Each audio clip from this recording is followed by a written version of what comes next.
नमस्कार साथियों, स्वागत है आपका रेड डाई गुनाह बोलता है। मैं सुनील दास।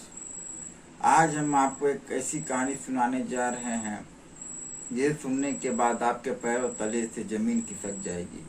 दोस्तों, ये कहानी शुरू होती है मध्य प्रदेश के एक छोटे से शहर से, जिसमें रोहित शर्मा नाम का एक लड़का रहता है और वह एक हाईटेक कंपनी में काम करता है।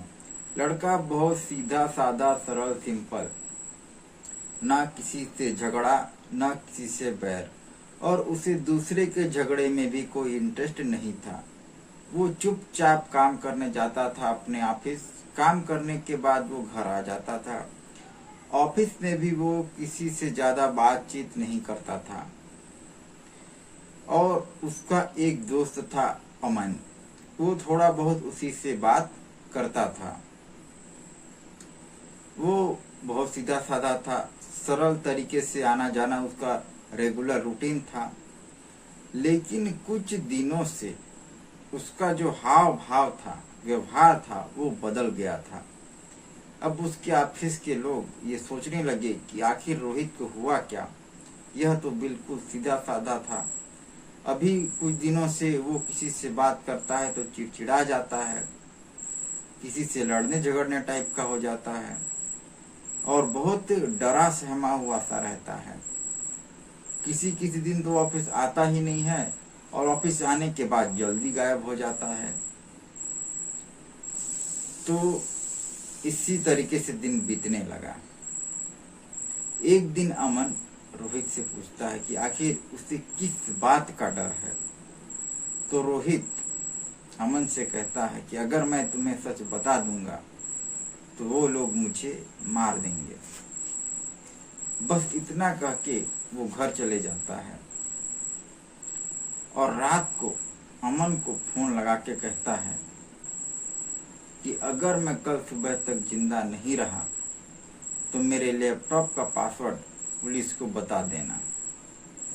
इतना कहने के बाद फोन काट देता है। अगली सुबह होती है तो रोहित की लाश घर में मिलती है। जब सुबह सुबह दरवाजा नहीं खुलता है तो आसपास के लोग इकट्ठा हो जाते हैं और पुलिस को बुलाकर रोहित के घर का दरवाजा तोड़ा जाता है। तो घर में रोहित की लाश मिलती है। अमन आता है तो वो पुलिस को सारी बात बताता है और लैपटॉप का पासवर्ड भी बताता है। शुरुआत में तो ये समझा जाता था कि रोहित ने आत्महत्या किया है, क्योंकि वहाँ कोई सबूत नहीं था कि उसे किसी ने मारा है।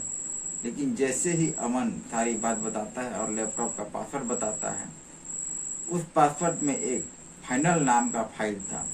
उस फाइल को खोला जाता है तो उसमें पता चलता है कि रोहित हनी ट्रैप का शिकार हुआ है।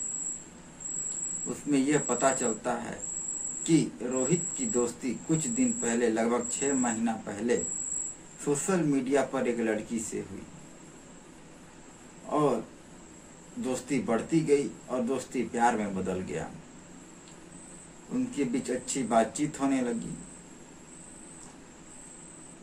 और वो लड़की रोहित को एक सुनसान ढाबे में मिलने के लिए बुलाती है। हालांकि रोहित उस लड़की का चेहरा नहीं देख पाया था, क्योंकि वो लड़की कभी वीडियो कॉल नहीं करती थी, कोई ना कोई बहाना बना देती थी। नेटवर्क इशू या फिर मोबाइल का कैमरा खराब। रोहित भी ज्यादा इन सब सवालों में नहीं पड़ता था, क्योंकि उसे पूरा विश्वास था। आखिर उस दिन वह उस लड़की से मिलने चले जाता है उस सुनसान ढाबे में। लेकिन उस ढाबे में कोई लड़की नहीं थी, बल्कि 3 अनजान लड़के बैठे थे। वो रोहित को पकड़ लेते हैं और कुर्सी पर बैठा देते हैं। इसके बाद उसे मोबाइल में कुछ फोटो वीडियो दिखाने लगते हैं। उसमें रोहित की फोटो होती है जो कि एडिट किया हुआ होता है।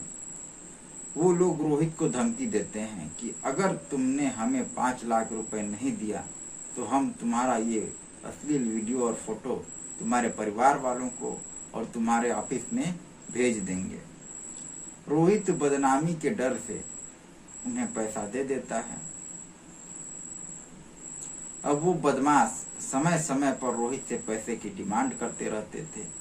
रोहित इन सब से बहुत परेशान हो चुका था। उस रात, जिस रात रोहित की मौत होती है, उस दिन वो बदमाश रोहित के घर आ जाते हैं और रोहित से पैसे की डिमांड करते हैं। रोहित पैसे देने से मना कर देता है, जिसके कारण उसमें से एक बदमाश रोहित का गला दबाकर हत्या कर देता है और वहां से भाग जाते हैं। तो इस तरीके से उस मासूम रोहित की हत्या हो जाती है। तो इन सबूतों के जरिए आखिरकार पुलिस उन हत्यारों को पकड़ ही लेती है और उन्हें जेल भेज देती है। तो दोस्तों, इस कहानी को बनाने का एक ही उद्देश्य था कि आप लोग इस तरह से जो हनी ट्रैप होता है उससे बचें, सोशल मीडिया में हो रही इस फ्रॉड से बचें और अपने दोस्तों को भी बचाएं। अगर आपको यह वीडियो अच्छी लगी तो वीडियो को लाइक करें और अधिक से अधिक लोगों तक शेयर करें ताकि वो भी जागरूक बने, और साथ ही हमारा चैनल रेड डायल गुनाह बोलता है को सब्सक्राइब करें ताकि हम आपको इसी तरीके से अवेयर करते रहें। मिलते हैं एक इसी तरीके का क्राइम रिपोर्ट एपिसोड के साथ अगले एपिसोड में।